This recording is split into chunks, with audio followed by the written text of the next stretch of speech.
কুল্লু নাফসিন জায়গাতুল মাউত। আপনারা সবাই কম বেশি এই আয়াতটা শুনছেন, যার অর্থ দাঁড়ায় যে প্রত্যেক নফসকে, প্রত্যেক আত্মাকে, প্রত্যেক প্রাণীকে, প্রত্যেক মানুষকে একদিন মৃত্যুর স্বাদ গ্রহণ করতে হবে। আর পৃথিবীর সব কিছু যদি মিথ্যা হয়ে থাকে তারপরও এই আয়াতটা কখনো মিথ্যা হয় না, কারণ এটা সবাই মনে প্রাণে বিশ্বাস করে এবং সবাই বাস্তবে এরকম হয়ে যাচ্ছে ধারাবাহিকভাবে। কিন্তু সেই মৃত্যুটা যদি হয় দেশের জন্য, দেশের মানুষের জন্য, ইনসাফের পথে, আপনার কল্যাণের পথে, ন্যায়ের পথে, তাহলে কেমন হয়? হ্যাঁ, এমনই সৌভাগ্য জুটেছে আমাদের শরীফ ওসমান হাদি ভাই। মানে তার জানাজায় যে পরিমাণের মানুষ আসছে বা তাকে দেখার জন্য যে মানুষ পাগল হয়ে আছে, বেকুল হয়ে আছে, বা তার 64 জেলার মানুষ তার জন্য কান্না করতেছে। আসলে এরকম মৃত্যু কার জীবনে আসে বা এরকম সৌভাগ্য কার আছে বলেন? হ্যাঁ, পৃথিবীতে কিন্তু যদিও আমরা এটা কখনোই এত তাড়াতাড়ি আশা করিনি যে তার স্বপ্নের বাংলাদেশ বিনির্মাণে এত তাড়াতাড়ি তার যাত্রা শেষ হবে।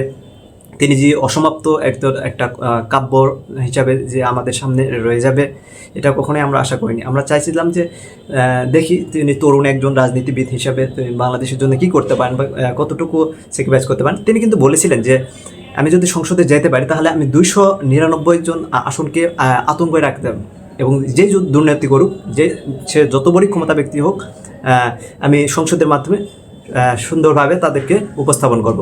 তো তারা কত দুর্নীতি করুক এরকম। কিন্তু এরকম একটা সাহসী একটা মানুষকে আমরা হারালাম। আর আমার জীবনে আমি এত বড় জানাজা কখনো কোনো দিন দেখিনি আমার জীবনে, মিডিয়াতে এবং ইয়েতেও, বাস্তবেও।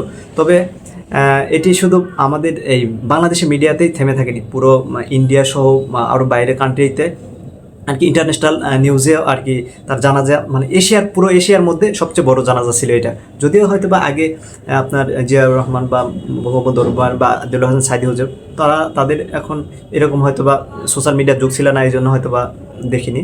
আর আর দিলওয়ার হোসেন সাইদি হুজুর মানে তখন আওয়ামী শাসন আমলে, তো তখন তাকে ওই মানে সুন্দরভাবে তো তাকে জানাজার জন্য তাকে সাংগঠনিকভাবে তো ওইভাবে আয়োজন করতেও দেয়নি, এই জন্য হয়তো বা কম লোক হয়েছে। তারপরে অনেক লোক হয়েছে, তারপরে যারা যাদের মন থেকে যারা ভালোবাসত দিলওয়ার হোসেন সাইদি হুজুরকে, তাদেরকে আটকাতে পারেনি।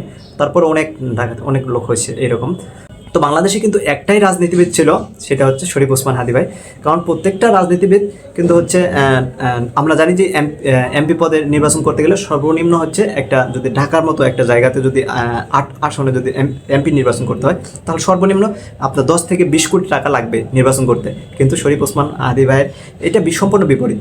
তিনি শূন্য পকেটে বের হয়, কিন্তু তার পকেটে আরও টাকা ঢোকে।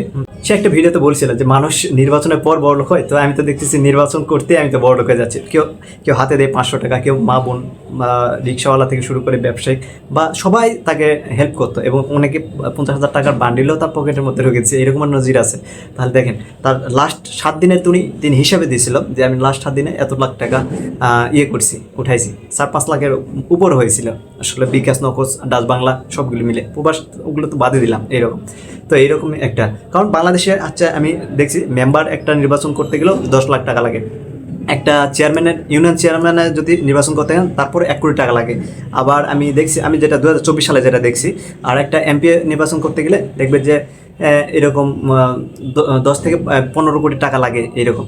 কিন্তু সেখানে ওসমান হাদি ভাই কেমন একটা মানুষ ছিল, তার মনে বিন্দু পরিমাণ অহংকার নেই, এবং ইসলামে একটা ধ্যান ধারণা ছিল, এবং কবি কাজী নজরুল ইসলাম কাব্যটা বা যে চরণগুলো বলতো সেটাও নিজের সাথে প্রয়োগ করে এটা মনকে আরও আত্মবিশ্বাস, কনফিডেন্সলিভাবে দেশকে এবং দেশের মানুষকে ভালোবেসে তিনি কাজ করে যাচ্ছিলেন।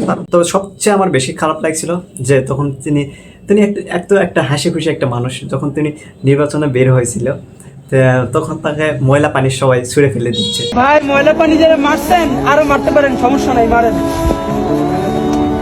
3বার মারছে এখানে ময়লা পানি। তারপরে তিনি কখনোই রাগ হননি, কখনোই তিনি একটুও বিরক্ত হননি। আর অন্য কোনো নেতা হলে দেখবে যে তার বিরুদ্ধে হয়তো আইনি ব্যবস্থা নেওয়া হতো। কিন্তু দেখেন তিনি একটা তরুণ রাজনীতিবিদ হিসাবে তিনি কতটা মানুষের কাছে আন্তরিকতা, ভালোবাসা ছিল আসলে। তিনি হয়তো আমাদের মাঝে এখন নেই, তবে প্রতিটি মানুষের হৃদয়ে আর কি থাকবে। কিন্তু হ্যাঁ, দুশ্মনদের জন্য না, কিন্তু এটা সাধারণ মানুষের জন্য যারা দেশকে ভালোবাসে এবং স্থিতিশীল একটা বাংলাদেশ চায়, তাদের জন্য অবিস্মরণীয় একটা ঘটনা।